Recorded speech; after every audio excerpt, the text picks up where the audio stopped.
welcome to another episode of Starline Activations. In 1999, I was around 9 years old and I had no idea yet what eclipses were.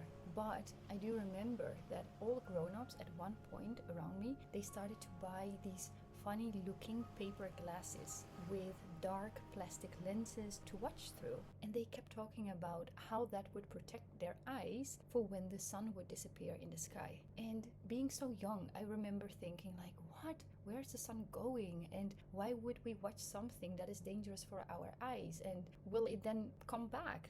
What's going on? The whole experience gave me a lot of questions. Grown-ups around me did not really have a lot of answers about it. But what I do really remember from that is that I understood very clearly that something was about to happen that was out of the ordinary, something rare. Like looking back, it felt like nature bending its own rules for just a short moment of time. Now I would call that plot twist energy. And that feeling has just always stayed with me. And it turns out that in 1999, there was the last total solar eclipse that was visible from the Netherlands. And the Netherlands is where I am originally from. And this year, in 2026, we have the first of 3 eclipses that are visible across Europe, especially in Spain, where I've been living now for the past 10 years. And for some reason, over the last few weeks, I have really felt this natural drawn energetically to explore eclipses beyond the astrological interpretation. And of course, yesterday I found in my own birth chart why I've been feeling that pull so strongly. And if we have enough time towards the end, I will dive a little bit deeper into that part. But first, let's really talk about what is actually happening energetically in the sky right now. So every 6 months we step into a season where the energies are expanded and where we have a chance or an opportunity to fulfill our soul's path, our lessons and contracts, and they are just at an accelerated level each 6 months. And those lessons, those insights and expansions, they usually come with a very clear ending or a very clear beginning. And on top of that, this acceleration season carries a very specific flavor, and then it moves on into a new theme. And guess what? We are in the middle of such a season right now because we are in the middle of eclipse season. And this is the second eclipse on the axis between Leo and Aquarius, with our North Node, our collective destiny, has just freshly moved into Aquarius on July 26th. And for the next year and a half, our eclipses will carry the flavor of Leo and Aquarius. So in this episode, I will dive deeper into the energy of eclipses. You can think of it as this little mini energetic lesson on eclipses and the meaning behind the astrology of it and what eclipses really are technically, but also for the soul. And then we will also dive into this specific new moon eclipse in Leo. And we will also look at what the Leo Aquarius axis specifically activates for you, because each eclipse axis activates destiny in a very specific part of your own chart. And I will end with a short soul whisper on what you can expect during this eclipse cycle per rising sign. So mostly within astrology, when we hear about eclipses, we hear reset, stronger version of a new or full moon, endings and completions. And all of that is very true, but I do want to take it a little bit deeper into why that is exactly and how those words got truly connected to eclipses. And to do that, we have to go back completely to the beginning, to the roots. And that is exactly what we did in collaboration with my dear friend Charlotte in our 8-8 portal workshop, going back to the astrological roots of the Lion's Gate. So if you haven't had a chance to watch that one, I will link it below in the show notes because those energies are very connected. But for the eclipse story, we have to go back in time to a story in India, because there is this ancient Hindu myth, which in English is called the churning of the ocean milk, a cosmic ocean with a magical potion which would make someone immortal. But it was not for the purpose of taking it for oneself. It was really meant to be shared amongst the gods. So the story goes that there is one trickster named Rahu that disguises himself and takes the potion for himself. And then he becomes immortal. The sun and the moon, they are the ones who are noticing this, and they see through the disguise and they expose him. One of the gods, before the potion has the chance to pass complete through the body, cuts off the head. So that leaves the trickster with a head and a body. But it's already too late. The potion had already worked, so he was already immortal and there was no way of defeating him. But it left him with two immortal halves. So there was the head, which became known as Rahu, and we have the tail, which became known as Ketu. So a head without a body and a body without a head. Forever in the sky and forever connected to its cosmic compass, the moon, which now in astrology we know as the north and the south node. It's known both in Vedic and in Western astrology. So Rahu, the head of the serpent, that later also got known as the head of a dragon, is the north node. It carries clarity, direction of the head, but always with this sensation of having hunger for more. And then Ketu is the tail of the serpent or of the dragon and is the south node. It carries lived experience, intuition, because one cannot see without a head, and always having the trust in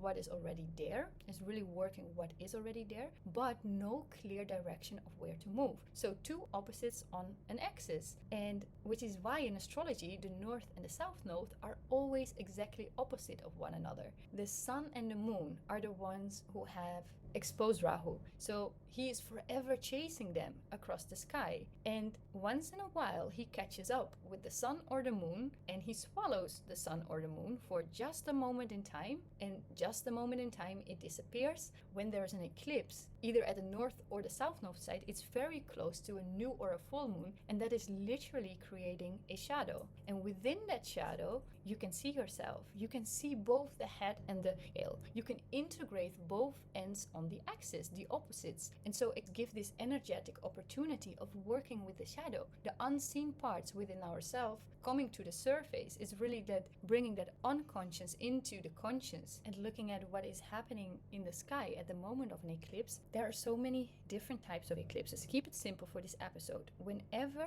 the north or the south node is close to either a new or a full moon, we have an eclipse. So when we have a new moon in the sky and there would be an eclipse, that would be a solar eclipse. And when it is a full moon in the sky and we have an eclipse, it's a lunar eclipse. And under a solar eclipse, the sun and moon, they meet up in the sky, and the sun is either completely or partly invisible. And with a lunar eclipse, the sun and the moon are opposite of each other and the earth is in between, which creates a shadow on the moon. And that shadow is not just a metaphor, it is literally the earth's shadow on the moon or the moon's shadow on the sun. So really showing that connection between conscious and unconscious and the dance between each other. And the reason why eclipses do not happen every single month, even though every single month we have a new moon and a full moon, it's really because of that dance. The way the moon moves around the earth is not exactly the same as the way the earth moves around the sun. So the two paths are just tilted against each other a little bit, and they are not always aligned at the exact same time. So that shadow cannot be created every single month. It only happens a few times a year when the alignment is exact enough that the paths in the sky cross, and then that shadow can come to life. So that's why we have it only a few times a year rather than every month. And really diving a little bit deeper into what that means collectively and what that means personally within someone's chart, we see that eclipses, they always happen in pairs. So one on a new moon, and then the next one will be on a full moon 2 weeks later. And then we also have those 2 weeks before an actual eclipse, which we call the pre-shadow phase, the opening of the eclipse season. And then 2 weeks after the second eclipse, we call the post-shadow phase. So there's really this 6-week window in total, and that's actually what we call the eclipse season. And for this eclipse season specifically, the other half of the pair is a lunar eclipse at 4 degrees of Pisces at the end of August 28th. So if you really want to lean into this eclipse season, you would want to pay attention to the 12th of August with the new moon eclipse in Leo. You also want to write down the lunar eclipse in Pisces on August 28th, because that will give you the full story. And I will link below the opening of the eclipse season and also the closing of the eclipse season. So you really have the full 6 weeks available. And within that window, we have the opportunity to work with different parts of ourselves that come online from the subconscious into the consciousness, and it happens at an accelerated level. And the flavor, the type of how that shows up, that is completely depending on a specific eclipse. But as a rule, our north node tells us our destiny, our growth edge, and the path of our soul's evolution. And our south node is actually showing our natural talents, our past life experiences, but also our default setting. And because the eclipse is part of the cycle of the nodes, it shows us that we can do our soul's work at a much faster pace during these weeks. And that is actually leading us to the solar eclipse new moon in Leo, which will be at August 12th. So the sun and the moon, they meet up in the sky at 20 degrees of Leo, and the south node is sitting at 29 degrees of Leo. Now, normally,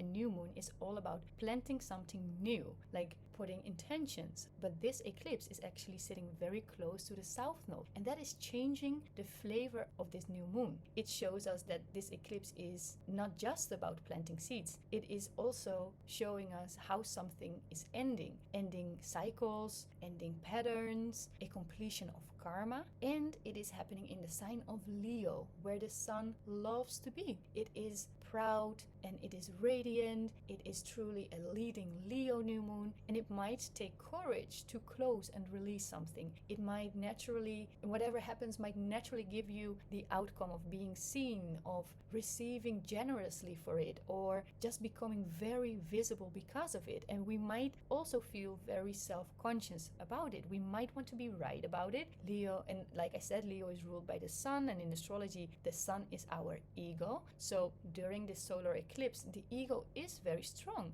but because it is a south node eclipse, and as we saw with the myth, the head Rahu is the ego and the tail Ketu is the spiritual self. So that would have been the south node, the intuitive self. And this eclipse is carrying the flavor of expanding from the ego into the soul self. So it's not either or, it's really that merging of the both. And on top of that, the south node in the sky is conjunct the fixed star Regulus. And Regulus is one of the 4 royal stars, and each of those are guarding a quarter of the sky. And Regulus is really blending the expansiveness and the courage and bringing in this kingship, this leading royal energy to it. And traditionally, it's said to bring success and to bring recognition whenever there is this strong Regulus in the sky. But since it is conjunct the south node, it is also really about the release actually of that. The release of perhaps what we normally would see as success or recognition. It is the release of these old identities or these old connections that we hold to the ego, as it is in Leo, that really increases the energy of karma and the energy of completion around this eclipse. And looking at the 20th degree specifically, because the eclipse will be at the 20th degree of Leo, and the Sabian symbol for the 20th degree is American Indians perform a ritual to the sun. It's a symbol about ceremony. It's a symbol about coming together, honoring something that is greater than the individual self. And it reminded me so much of the original myth, the original story. It's about the coherence between human nature and spirit, and also mind, body, and soul. I felt it so much reflecting all the other points of this eclipse, really bringing it back to the original roots of it. Like what I mentioned in the beginning is that this solar eclipse will be very visible in Europe. And when we look at eclipses from where it is visible in the world, there we will feel the energy of it strongly. We will see the impact of it strongly. And then I'm speaking more about like the collective happenings. And this shift is not only felt on August 12th, the day of the eclipse itself. We have truly this window of 6 weeks. It will be amplified on August 12th. But another day that we want to pay attention to is August 20th, because Mercury is entering Leo on August 9th. And on the 20th of August, it also reaches the same degree as the eclipse is on, which is the 20th degree of Leo. So we really see this theme of 20. First, we have the eclipse on the 20th degree. And then on the 20th of August, we see Mercury at the exact same spot. And why am I pointing out specifically Mercury at 20 degrees of Leo? It's because that will be the first aspect to this degree of the eclipse. So what we see usually is that will mark a moment where we see the effects of the eclipse, where we see something happening that is in connection to the eclipse itself. So sometimes on the eclipse day, nothing really major happens, and you might think, was it it? I didn't feel anything. Yeah, maybe it was a bit intense, but yeah, most days are intense. But then when another planet is making contact to that exact same degree and is making an aspect, that is when the activation can truly become noticeable. So we could almost see it as, yeah, on August 12th, it's open, the gate opened, the energy is definitely there, but it might be noticeable around August 20th. Then having a look at specifically Mercury, because Mercury is the planet of the mind, and it is also the ego, just like the sun, but Mercury is considered to be our intellectual ego. So it has much more to do with the way we think, the way we speak, the way we learn. And so when Mercury is activating this same degree, we can expect themes of this eclipse coming back to us or coming through conversations or decisions that we make, or stories that pop up in our mind, or stories that we even tell ourselves, or that we talk about with other people, like stories about releasing, about completion. And what I mentioned in the beginning is that eclipses always come in series of 3 and sometimes in 4, and then they move on to the next sign. So that is actually what we are having now. On this specific axis between Leo and Aquarius, this is the second eclipse, because the first eclipse was in February. For the next year and a half, when the nodes are in Leo and Aquarius, the eclipses will keep activating these same spots of our chart. So wherever Leo and Aquarius are in your own birth chart, there you have an opportunity to really do some soul work. And each 6 months, you might feel an activation around those two parts of your chart. And in total, from the beginning to the end, there are 9 eclipses. And by mind, there are 6 eclipses specifically and only in Leo and Aquarius until March 2028. And those are then the highlights between this whole year and a half, where a concentrated dose of that energy comes to the forefront. And the nodes being in Leo and Aquarius, they show us what our collective contracts are as well. And think of it as humanity is being asked to grow out our individual glory seeking, or individually taking the stage, or like ego driven leadership, with that south node being in Leo, showing more the shadow sides of Leo. And it can really lean us into the Aquarian themes of it, going into collaboration, seeking more innovation, technology, connection. How can we as a humanity reach the future and really system builds for the collective rather than just one person being in the spotlight? So you'll likely see that playing out everywhere around yourself in the next year and a half. And when you are familiar with where the nodes are, you really see this in your day-to-day around you. And each time that the eclipses come around, we see those themes intensify for our own birth chart in those specific areas that I will highlight more towards the end, but then also collectively all around us. And it can really feel like these growth spurts during those eclipse seasons, and that they can come with some growing pains. It can feel uncomfortable, but then looking back, we can think, yeah, those things were bound to happen. They really push us into that evolution. And like the dance that I mentioned between the sun and the moon, like every time that they keep dancing, the sun and the moon, the sun being our consciousness and our will, our identity, the part of us that is really knowing what it wants and wants to step in the light for it. And then the moon, our subconsciousness and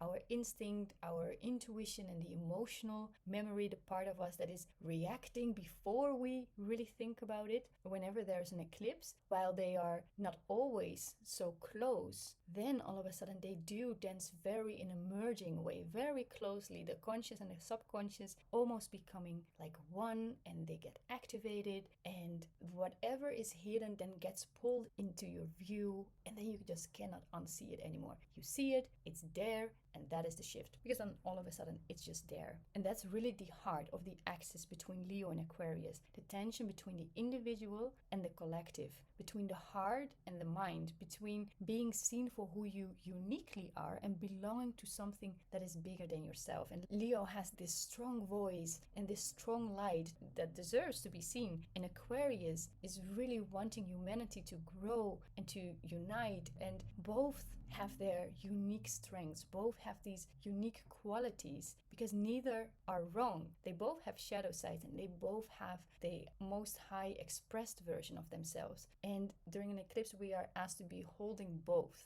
and then leaning into what's the highest expression. And so for having a look at your own chart, I definitely look first of all to see what is happening in your chart in Leo and Aquarius. Which houses does it entail? Then also, which placements do you have? Like, which parts of your psyche, which planets are being activated during this time? And what I want to share with you is a short soul whisper per zodiac sisters, meaning with the opposites, because it's not about just one side of it. It is truly finding that middle point, the rising sign sisters. So let's start with Leo risings and Aquarius risings, because for both of you, the eclipse is touching the question of who you are, and not just on what you have on paper, but really in your body, in the way that you walk into a room, in a way that you are still showing up or performing in a way that you are conditioned to maybe make things easy for someone else, or to not take too much space up, or to not really speak what you have on your mind. Like, those topics can come to the forefront again. And it is also really touching very close relationships for you. Where have you been learning to measure yourself against another person? Where have you been shrinking parts of yourself in order to keep peace, in order to keep a balance, to not share certain confrontations, or to make sure someone else is fine? The eclipse is going to shine light on those specific parts for you. And this specific eclipse might bring a form of an ending to a dynamic where you have been the mirror for someone else and for someone else's needs instead of your own. And then Virgo and Pisces rising. For you, this eclipse is going to really ask you to merge how to lose control, how to trust while avoiding running on autopilot. Like, these eclipses are going to show up in your body, your habits, your daily routines, and at the same time, really merging with what's going on underneath in your subconscious, in your unconscious field even. So there is this opportunity to really focus on the relationship with something bigger, the relationship with your higher self, with the parts of your life that go beyond what you can see. And it is truly an opportunity to really allow yourself to do both, to have and that practical view and that spiritual view. So for Libra and Aries risings, here it's all about the axis between your friendships, your communities, the groups that you have an identity within. It is how you are being seen within these groups, how you are being seen within spaces. Have you been maybe trying to fit in, or maybe editing yourself in order to fit in? It's also touching upon your creative and your romantic life, like fitting into the places where you get to feel joy, where you get to feel seen, also where you get to be adored, or where you can adore yourself, purely being yourself. So the question during these eclipses, what might show up is, have you been holding back your creative voice? Have you been holding back flirtation, holding back joy? Because during these eclipses, it might come to the forefront, where you find a balance between blending into a group or standing out as an individual. And it's the brave thing here is letting your own unique spark, your own inner fire, to grow more visible and to stand with that with a crowd. And then Scorpio and Taurus risings. For you, these eclipses are very personal. They touch your home, they touch your family structure, your family stories, the stories that you grew up with, your ancestors, all the roles that you were given before you were old enough to even choose them. The conditioning from childhood can come up. There might be a merge to find balance between what have you been given by parents, ancestors, family, what have you been given that you were having to protect, but it never was fully coming from you.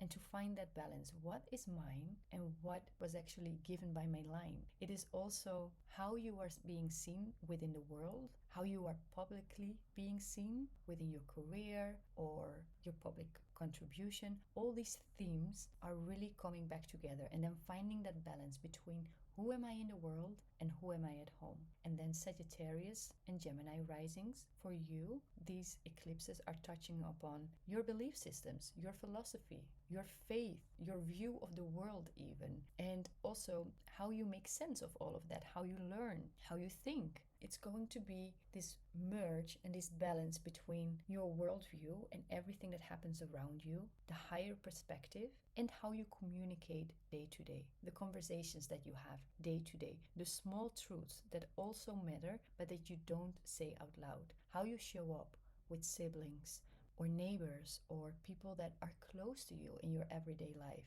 For you, there can be a form of courage that is shining through the way that you speak about what you believe. And then the last but not least are Capricorn and Cancer risings. For you, this eclipse is coming back to money, and not just coming back to money as in a number into your account. It's going much deeper. Money in the sense of value and of worth, about how you actually feel worthy of receiving. Are you comfortable, for example, if something gets paid for you? Are you comfortable with receiving a compliment? Do you feel like you have to work hard in order to earn? Or do you feel like you are allowed to just have things? All these topics, they can really show up during these eclipses. And besides the theme of receiving, do you trust? Can you let go of control? Can you take risks? Or is stability and safety something that comes more natural? This axis is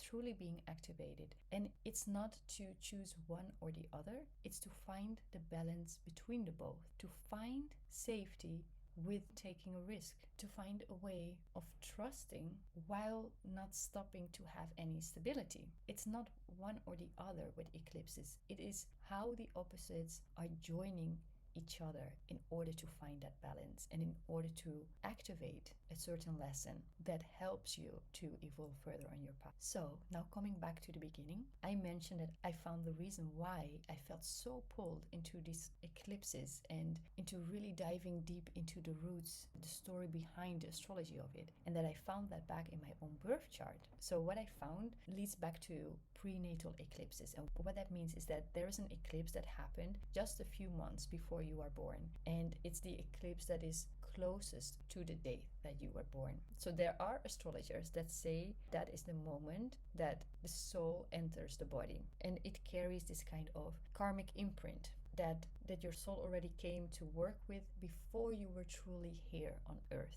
And when I looked up mine, I found a lunar eclipse at 20 degrees of Leo. And at the 12th of August, we have a solar eclipse at the 20th degree of Leo. So it's the exact same degree. And that shows that my prenatal eclipse, being a lunar eclipse, means that the theme I came in with is one of illumination. And then landing in Leo with visibility and self-expression, the courage to be seen, the courage to lead and to take up space. And that came to me under this exact eclipse, again under 20th degree of Leo. I found that a beautiful synchronicity, so I wanted to share that. And if you know your own prenatal eclipse, I would love to hear how that resonates for you. And if you have noticed that prenatal eclipse showing a certain path, showing a certain direction in your life, just let me know in the comments. That is actually the full picture, the myth, the exact eclipse placements, what it means by rising sign, and then also how it led back to my own personal story. So there are many more eclipses to come in Leo and Aquarius. There's a lot of activation coming in the next year and a half until March 2020 in the same area of life but different degrees, and by paying attention to each one of those, it shows you your own evolution within that theme, and it shows you your own eclipse story. So if this helped you in any way, if this resonated with you in any way, I would love to hear so. Just leave me a comment below. I would love to hear your thoughts on it, and I will see you in the next one, which will be in 2 weeks under the full moon. Bye for now.